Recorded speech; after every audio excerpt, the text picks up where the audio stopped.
Hello students, BSc part first के subject zoology paper second cell biology के अंतर्गत first video में आपने सेल की structure, types, shape and size के बारे में जाना था और दूसरे वीडियो में सेल में कौन कौन से ऑर्गेनेल्स होते हैं उनके बारे में मैंने आपको बताया था।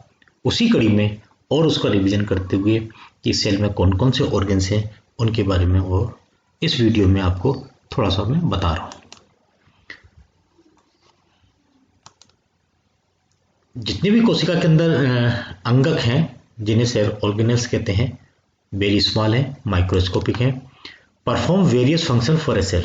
कोशिका के अंदर जितने भी कार्य हो रहा है वो इन्हीं अंगकों के द्वारा हो रहा है और ये सब के सब साइटोप्लाज्म में उपस्थित होते हैं। ये मेम्ब्रेन बाउंड भी हो सकते हैं, अर्थात इन ऑर्गेनेल्स के ऊपर मेम्ब्रेन भी हो सकती है, बिना मेम्ब्रेन के भी हो सकते हैं, single membrane, double membrane bound भी हो सकते हैं। फर्स्ट अपन बात करते हैं सेल और प्लाज्मा मेम्ब्रेन, सेल मेम्ब्रेन या प्लाज्मा मेम्ब्रेन। ये इसकी structure cell membrane plasma membrane की बाइलिपिड लेयर के सेल मेम्ब्रेन है, जिसमें ये आउटर साइड है, ये इनर साइड है, साइटोप्लाज्म है, ये आउटर साइड है, ये प्रोटीन्स मॉलिक्यूल्स इसमें लगे हुए हैं, ये कार्बोहाइड्रेट की चेन लगी हुई है, लिपिड बाइल लेयर होगी। Double layer of phospholipids and proteins की बनी हुई प्लाज्मा मेम्ब्रेन होती है। Surrounds outside of all cells, चारों तरफ से कोशिका को घेरती है। ये enters and leaves the cells, control करती है क्या चीजें अंदर जाएंगी और कौन सी चीजें सेल से बाहर निकलेंगी। इसको कंट्रोल करने का काम इस प्लाज्मा मेम्ब्रेन का।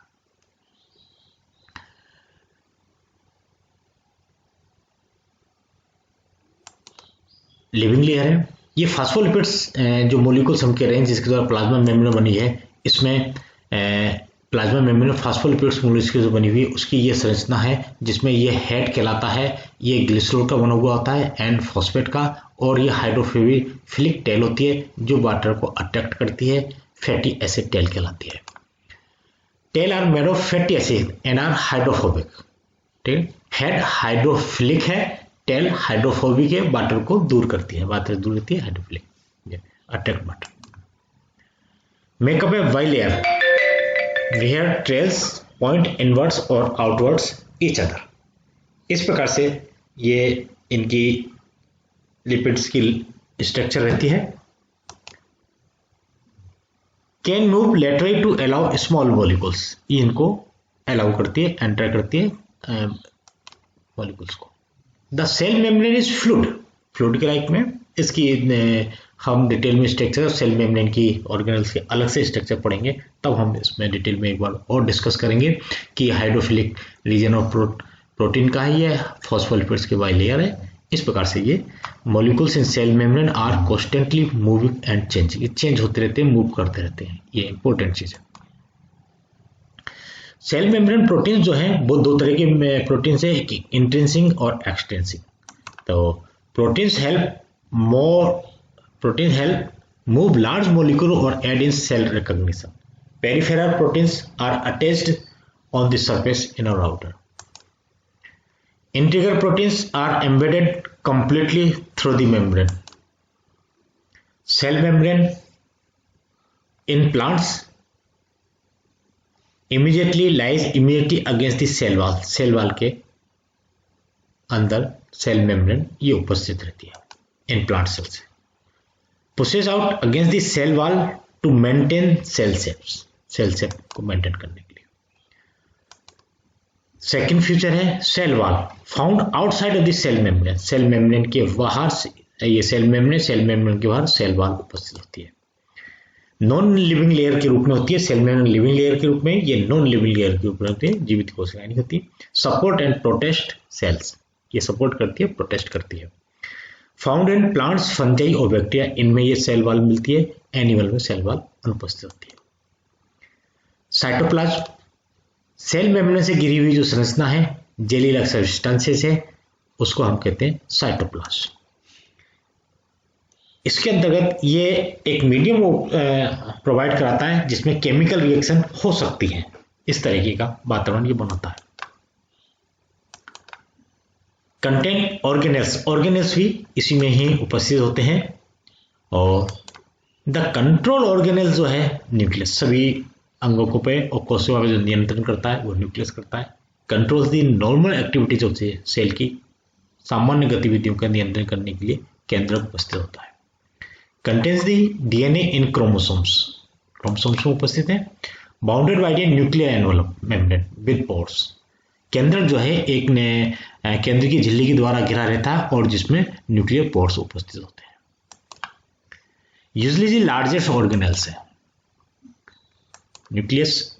Each cell has fixed number of chromosome that carry genes, nucleus के अंतर्गत जीन्स उपस्थित होंगे। जीन्स कंट्रोल सेल कैरेक्टर्स, कोशिका के जो भी कैरेक्टर्स है उनको ये जीन्स ही कंट्रोल करेंगे। Nuclear envelope double membrane envelope है, आवरण झिल्ली है जो न्यूक्लियस के चारों तरफ रहती है और इसे न्यूक्लियर मेम्ब्रेन भी कहते हैं। और कंटेन न्यूक्लियर, इसमें न्यूक्लियर पोर्ट्स होते हैं जिसके द्वारा मटेरियल अंदर और बाहर आ जा सकते हैं। इनसाइड द न्यूक्लियस, न्यूक्लियस के अंदर क्रोमेटिन नेटवर्क है जो कंडेंस होकर क्रोमोसोम्स बन जाता है। Genetic material DNA is found. DNA is spread out and appear as chromatin in non dividing cells, और DNA is condense and wrapped around protein forming as chromosome in dividing cells. ये non dividing और dividing cells में इस तरह chromosomes के रूप में या क्रोमेटिन नेटवर्क के रूप में डीएनए उपस्थित रहता है। अब ये डीएनए क्या करता है? DNA is a hereditary material of the cells, ये हेरिडिटरी मटेरियल है और genes that make up the DNA molecules code for the different proteins. ये डीएनए की डबल हेलिकल संरचना, जब डीएनए की संरचना पढ़ेंगे तब इनमें डिटेल और हम जानकारी लेंगे। न्यूक्लियस भी के अंदर उपस्थित होता है और ये जब कोशिका डिवाइड होती है तब डिसअपीयर हो जाता है, गायब हो जाता है, अदृश्य हो जाता है और राइबोसोम्स उत्पन्न करता है। राइबोसोम्स का निर्माण न्यूक्लियस के द्वारा आ रहा था और ये राइबोसोम्स प्रोटीन फैक्ट्री है। साइटोस्केलेटन, साइटो मतलब कोशिका का कंकाल तंत्र, जैसे ह्यूमन का ये वर्टिब्रल कंकाल तंत्र है, ऐसे कोशिका का ये कंकाल तंत्र है जिसके अंतर्गत ये कोशिका के शेप को या आकृति को डिजाइन करते हैं। आल्सो है ऑर्गेनल्स किस तरह से मूव करेंगे उसको ये कंट्रोल करते हैं। मेड ऑफ प्रोटीन्स के बने हुए हैं और microfilaments are thread like made of actin, actin के बने हुए माइक्रोफिलामेंट्स उपस्थित होते हैं और ट्यूबुलिन के बने हुए माइक्रोट्यूबल्स उपस्थित होते हैं। दैट इज द माइक्रोट्यूबल्स और माइक्रोफिल, ये माइक्रोफिलामेंट्स हैं, ये ट्यूबल्स हैं, ये फिलामेंट्स और ये ट्यूबल्स, ये दो तरह से। सेंट्रियोल्स, अगला ऑर्गेनल्स है सेंट्रियोल्स, दो सेंट्रियोल मिलकर सेंट्रोसोम का निर्माण करते हैं। Found only in animal sales, ये एक इंपॉर्टेंट कैरेक्टर्स है कि एनिमल सेल्स में उपस्थित होता है और प्लांट सेल्स में अनुपस्थित है। पेयर्ड रूप में होता है न्यूक्लियस के नजदीक ही और माइक्रोट्यूबल्स का बना हुआ होता है। Appear during cell division forming mitotic spindle, mitotic spindle बनाने में इसकी महत्वपूर्ण भूमिका है। Help to pull chromosomes pair apart to opposite end of the cells. Mitochondria important organs, अगला ऑर्गन्स प्लूरल माइटोकॉन्ड्रिया, माइटोकॉन्ड्रियन और plural mitochondria. Powerhouse of the cells, ये ऊर्जा उत्पन्न करने वाला घर कहलाता है। एटीपी का निर्माण यही होता है। जनरेट सेलुलर एनर्जी, जिसे एटीपी कहते हैं। More active cells like muscle cells have more mitochondria, muscle cells जो ज्यादा एक्टिव रहते हैं, गतिविधि करती हैं, उनमें बहुत अधिक माइटोकॉन्ड्रिया उपस्थित होते हैं। बोथ प्लांट्स एंड एनिमल, दोनों में ही माइटोकॉन्ड्रिया उपस्थित होता है। साइट ऑफ सेलुलर रेस्पिरेशन यही होता है, मतलब ग्लूकोज की जो बर्निंग होगी वो यही माइटोकॉन्ड्रिया में होती है। माइटोकॉन्ड्रिया की स्ट्रक्चर देखते हैं। Surrounded by double membrane structure के द्वारा सराउंडेड होता है और इसका स्वयं का अपना एक डीएनए होता है और इसकी इनर मेम्ब्रेन जो है फोल्डेड होती है और ये फोल्डेड होके ये क्रिस्टी संरचना बनाती है, जैसे क्रिस्टी बोलते हैं। आउटर मेम्ब्रेन, इनर मेम्ब्रेन और इनके क्रिस्टी के मध्य में मैट्रिक्स भरा हुआ होता है, कार्बन मैट्रिक्स। इंटरेस्टिंग फैक्ट, एक बड़ा इंटरेस्टिंग फैक्ट है जिसे आपको यहां जान लेना जरूरी है कि mitochondria come from cytoplasm in the egg cell during fertilization. Therefore you inherited your mitochondria from your mothers. कहने का मतलब है जब स्पर्म ओवा में जाता है तो माइटोकॉन्ड्रिया भी उसके साइटोप्लाज्म में एक सेल का जाता है। इसका मतलब है माइटोकॉन्ड्रिया जो आ रहा है वो मदर से आता है। एंडोप्लाज्मिक रेटिकुलम, ER, होलो मेम्ब्रेन ट्यूबुल्स हैं, कनेक्ट टू न्यूक्लियर एनवलप और सेल मेम्ब्रेन को जोड़ने वाली है ये, और इनका सिंथेसिस है सेल प्रोडक्ट और ट्रांसपोर्ट में। दो प्रकार की endoplasmic reticulum, rough and smooth. Rough वो जिसमें राइबोसोम्स लगे होते हैं, स्मूथ जिसमें राइबोसोम्स लगे हुए नहीं होते। Rough endoplasmic reticulum has ribosome on its surface, make membrane proteins and proteins for export out of the cells। membrane proteins है और ये proteins बनाती है राइबोसोम्स यूनिट में, प्रोटीन सिंथेसिस का काम यहाँ होता है। Rough endoplasmic reticulum proteins are made by ribosomes on ER surface, they are then threaded into the interior of the ER to be modified and transported। प्रमुख इसका फंक्शन है smooth endoplasmic reticulum का, ये मेम्ब्रेन लिपिड जो है उनका निर्माण करती है और रेगुलेट कैल्शियम को रेगुलेट करती है मसल सेल्स में, और टॉक्सिक पदार्थ जो है लीवर में टॉक्सिक पदार्थ को डिस्ट्रॉय करने का काम करती है। प्रमुख 3 फंक्शन है एंडोप्लाज्मिक रेटिकुलम का। एंडोमेम्ब्रेन सिस्टम, ये एक सिस्टम बनता है जितनी भी मेम्ब्रेन हो उन सब का, कि ये न्यूक्लियर है और न्यूक्लियर से एंडोप्लाज्मिक रेटिकुलम, रफ और ये स्मूथ, और फिर उसके बाद ये ट्रांसपोर्ट होते हैं। राइबोसोम्स मेड ऑफ प्रोटीन और राइबोसोमल आरएनए के बने हुए होते हैं। इनको प्रोटीन फैक्ट्री भी कहते हैं क्योंकि इन्हीं राइबोसोम में प्रोटीन का संश्लेषण होता है। Join amino acid to make protein through protein synthesis, इस तरह से प्रोटीन सिंथेसिस होता है। और इस राइबोसोम एंडोप्लाज्मिक रेटिकुलम में भी होते हैं और फ्री अवस्था में भी होते हैं। Can be attach to rough endoplasmic reticulum और फ्री अवस्था में भी साइटोप्लाज्म में होंगे। गोल्जी बॉडी, अगला ऑर्गन्स गोल्जी के रूप में, स्टेक्स ऑफ फ्लैटन सेक्स के रूप में ये एक के ऊपर एक स्टेक्स बनी हुई होती है, इस पर गोल्जी बॉडी उपस्थित होती है। हैव ए शिपिंग साइड, सिसफेस भी होता है, और रिसीविंग साइड ट्रांसफेस होता है, यहाँ से रिसीव करना और यहाँ से इसका शिपिंग करना। Receive protein made by endoplasmic reticulum से जो प्रोटीन बनते हैं उनको ये रिसीव करती है, और ट्रांसपोर्ट वेसिकल्स के रूप में ये मॉडिफाइड प्रोटीन को पिंच ऑफ करती है, भेजती है, ये दैट इज पिंच ऑफ करती है। ट्रांसपोर्ट वेसिकल्स, ये ट्रांसपोर्ट वेसिकल्स हैं, और ये गोल्जी बॉडी का फंक्शन है क्या क्या है कि look like a stack of pancakes, इस तरह से, और ये मॉडिफाई करती है, सोल्ट करती है, पैकेजिंग करती है, और जो एंडोप्लाज्मिक रेटिकुलम से आते हैं, और स्टोरेज करती है और transport out of the cells, ये काम इसका है। एक मशीनरी के रूप में ये काम करती है, जिस तरह से डायग्राम में दिखाई जा रहा है, ये पैकेजिंग वगैरह काम। गोल्जी एनिमेशन, ये एक तरह से एनिमेशन है, ये मॉलिक्यूल्स यहाँ से आएगा, ये पिंच ऑफ हुआ एंडोप्लाज्मिक रेटिकुलम से, ये गोल्जी बॉडी में जाना है, गोल्जी बॉडी के जाने के बाद ये इसमें से निकल के फिर ये इसमें से सेल मेम्ब्रेन से बाहर निकलता है, ये मॉडिफाइड रूप में ये इस तरह से निकलता है।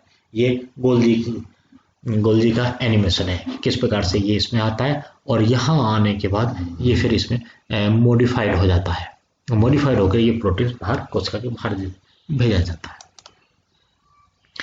Material transported from rough endoplasmic reticulum Golgi to the cell membrane और वेसिकल्स के रूप में। लाइसोसोम्स, अगला ऑर्गन है लाइसोसोम्स, कंटेंट, इसके अंतर्गत डाइजेस्टिव एंजाइम्स उपस्थित होते हैं, और ये फूड, बैक्टीरिया, इन सबों को ब्रेक डाउन करने का काम करता है।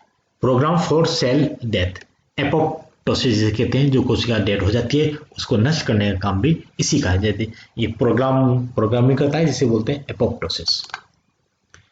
लाइस और release enzyme to break down and recycle cell parts. Lysosome digestion, ये लाइसोसोम डाइजेशन का डायग्राम है कि कोई भी cell take a food by phagocytosis के द्वारा ये फूड अंदर जा रहा है, और ये धीरे धीरे इसमें डाइजेस्ट हो जाएगा, और फिर इसका वेस्ट मटेरियल इसको उपयोग में ले लिया जाएगा। Cilia and flagella, function in moving cells, in moving fluids और in small particles across the cell surface. सिलियार्स छोटे होंगे और अधिक संख्या में होंगे, जबकि फ्लैजेला लॉन्गर होगा और फ्यूअर होगा, 1 या 2 या 3 ज्यादा होंगे। Cell movement within cilia और फ्लैजेला के द्वारा मूवमेंट जो है वो इस तरह दिखाई दे रहा है। First diagram left hand side में डायग्राम में ये सिलिया के द्वारा मूवमेंट हो रहा है, ये कोशिका आगे जा रही है, ये फ्लैजेला के द्वारा मूवमेंट होता है, ये सीलिया और फ्लैजेला का मूवमेंट है। Cilia moving away dust particles from the lungs, इस तरह से ये पार्टिकल्स ये हिलते रहते हैं out of the cilia brushing, ये डस्ट पार्टिकल लंग सेल्स के अंदर ये सीलिया लगे हुए हैं जो कंटिन्यूस वाइब्रेशन करते रहते हैं और डस्ट पार्टिकल्स को बाहर निकालते रहते हैं। वैक्यूल्स प्लांट सेल्स में उपस्थित होती है, एनिमल सेल्स में एब्सेंट होती है और इसमें भी कुछ स्टोरेज पदार्थ रहता है, स्मॉल और absent in animal cells. Large central vacuoles, vacuoles ये in plants they store cell से, उनको इकट्ठा करने का काम है। विभिन्न प्रकार के शुगर हैं, प्रोटीन्स हैं, मिनरल्स हैं, लिपिड्स हैं, वेट्स हैं, साल्ट्स हैं, वाटर हैं, एंजाइम्स हैं, इन सबको वैक्यूल्स में स्टोरेज किया जाता है। क्लोरोप्लास्ट इंपॉर्टेंट ऑर्गन जिसमें क्लोरोफिल उपस्थित होता है, found only in producers organism containing chlorophyll, जिसमें क्लोरोफिल होता है जो प्रोड्यूसर के रूप में जैसे एल्गी है या प्लांट्स हैं उनमें ये उपस्थित है। Use energy from sunlight to make organ food, glucose बनाता है, फोटोसिंथेसिस क्रिया क्लोरोफिल के कारण होती है। Energy from sun store in the chemical bonds of sugars. Chloroplast double membrane के रूप में है, ये क्लोरोप्लास्ट हो गया, आउटर मेम्ब्रेन स्मूथ होती है और इनर मेम्ब्रेन में थाइलाकोइड्स होते हैं और ये एक दूसरे के ऊपर जमे हुए होते हैं, इन्हें बोलते हैं स्टेक्स को बोलते हैं ग्रेना, और जो कि इंटरकनेक्टेड होते हैं, और स्ट्रोमा है जेल लाइक मटेरियल उसमें उपस्थित होता है। ओके, आज इतने ये सेल ऑर्गेनल्स को मैंने दोबारा आपके रिपीट कराया है जिससे कि आप ये जान सकें कि किस प्रकार से कौन कौन से ऑर्गेनल्स हैं, इनके बारे में हम डिटेल अगले वीडियो में एक एक ऑर्गेनल्स के बारे में डिटेल में पढ़ेंगे। Okay, thank you.